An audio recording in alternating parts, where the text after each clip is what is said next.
Thread bangles అంటే plastic బ్యాంగిల్స్తోనే కాదండి, glass బ్యాంగిల్స్తో కూడా మనం ట్రై చేయొచ్చు. అది ఎలానో చూపిస్తాను, వచ్చేసేయండి. ఇప్పుడు నేను తీసుకునేవి గ్లాస్ బ్యాంగిల్స్ అనమాట. ఇవి రెండు కలిపితే 4 కట్ బ్యాంగిల్ అన్నట్టు. థ్రెడ్ బ్యాంగిల్స్లో ప్లాస్టిక్ బ్యాంగిల్ సైజు, అలానే 3 అయితే 2 కట్, అదే 4 అయితే 1 కట్ అట్లా అన్నమాట. ఇప్పుడు నేనైతే 4 కట్లో చూపిస్తాను చూడండి. నేను ఒక గ్లాస్ బ్యాంగిల్కి B7000 గ్లూ వేసి అలా స్టిక్ చేసేసుకున్నా ఇంకో గ్లాస్ బ్యాంగిల్తో. ఇది 4 కట్ బ్యాంగిల్ అయిపోతుంది.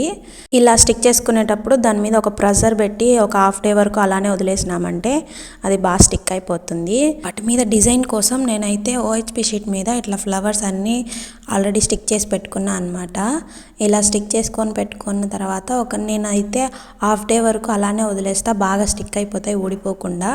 దాన్ని బాగా షేప్లో కట్ చేసుకోండి.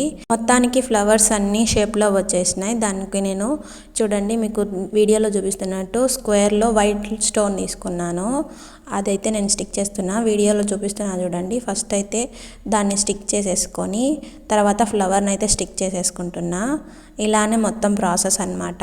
వేరేది కూడా స్టిక్ చేస్తా. దాన్ని బాగా స్టిక్ కావడానికి మనం క్లిప్ కూడా పెట్టుకోవాలి, లేదంటే ఊడిపోతుంది. B7000 గ్లూ ఊడొచ్చేస్తుంది, కాబట్టి నీట్గా పెట్టేసుకోండి.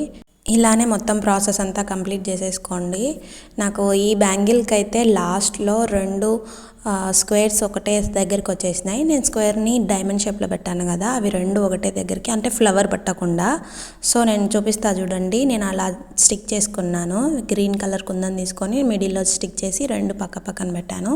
నేను క్లిప్స్ అన్నీ పెట్టి ఒక 5 అవర్స్ అయితే పక్కన పెట్టేశాను, అప్పుడే బాగా స్టిక్ అవుతుంది. చూడండి, ఇట్లా మొత్తం తీసేసుకొని బ్యాంగిల్ వేసేసుకుంటే చాలా బాగుంటుంది. దీన్ని థ్రెడ్ బ్యాంగిల్స్లో అయితే 4 కట్ బ్యాంగిల్ మీద అయితే చేసుకోవచ్చు. చూడండి, నేను వేసుకొని చూపిస్తున్నా ఎంత బాగా లుక్ వచ్చేసిందో. వీడియో నచ్చితే లైక్ చేసి సబ్స్క్రైబ్ చేసుకోండి. Thanks for watching.